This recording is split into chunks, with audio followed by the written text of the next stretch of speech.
Welcome back to American Graduate Day here on WFYI. I'm Jill Ditmire, and this segment we are going to talk about play and how all work and no play doesn't make a good student or a good adult for that matter. And joining us to join in on this conversation, we have Lauren Hall from IndyPulse. Welcome, Lauren. Thank you. And Marc McAleavey from Playworks, Indiana. Welcome, Marc. Thank you.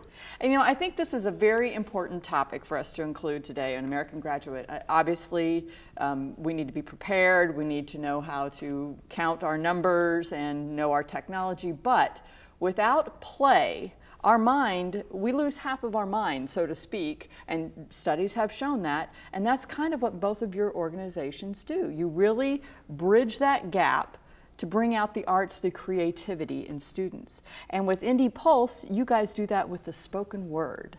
Yes, we do. So IndyPulse, we work with middle and high school youth, and we think about social justice curriculum and helping students navigate historical, political, and social realities so that they can create poetry that speaks to both their own experience as well as real things that they've learned about through our curriculum. And with Playworks, you guys wanted to take the chaos out of the playground. I love that idea. Yeah, we believe in the power of play to bring out the best in every kid. So what we do is we're one of the only nonprofits in the country that's utilizing play to increase the social and emotional learning of kids throughout the school day.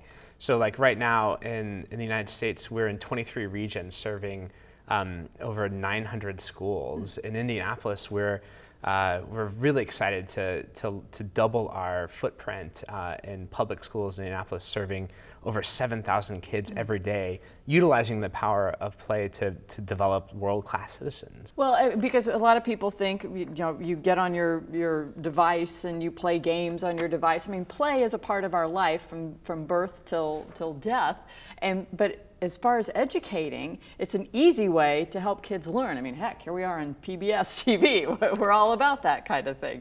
And the same with poetry and bringing out their emotions. Mm-hmm, absolutely. And so, a lot of research and studies show too, you can really get to know people through play. It's how we truly come to understand one another and ourselves. And so the moment we shut down and force kids only to focus on answering questions or memorizing things is the second we lose that piece of humanity and that sort of citizenship that Marc's speaking to.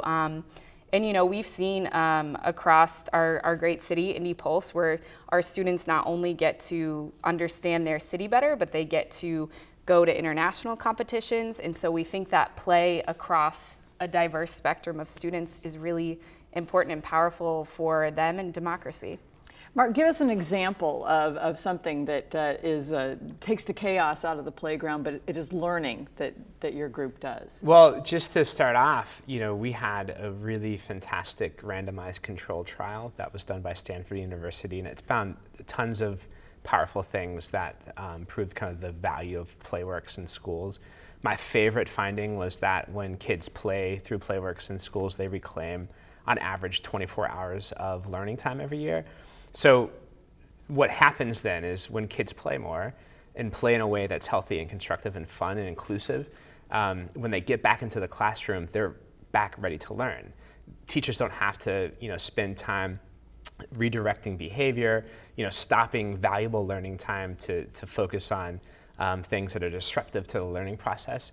And so when folks like IndyPulse and Playworks, are working to strengthen education, even though it's not like what we think of as, the teacher in front of the room instructing kids, it's, what we're actually doing is making education stronger, more savory, and creating these communities and schools where kids want to go to, right? When they get up in the morning, they're excited about getting to school. We transform the school culture so that it's a place where kids want to be. And I know going to your website as well, I was reading some of the true identity, some of the poems that some of your participants have contributed. Yeah, of course. And so you're actually speaking to one of our core values is this idea of advocacy.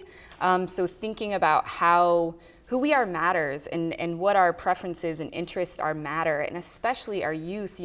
Part of the reason IndyPulse, we created it is because we really see, especially in Indianapolis, it's a growing city.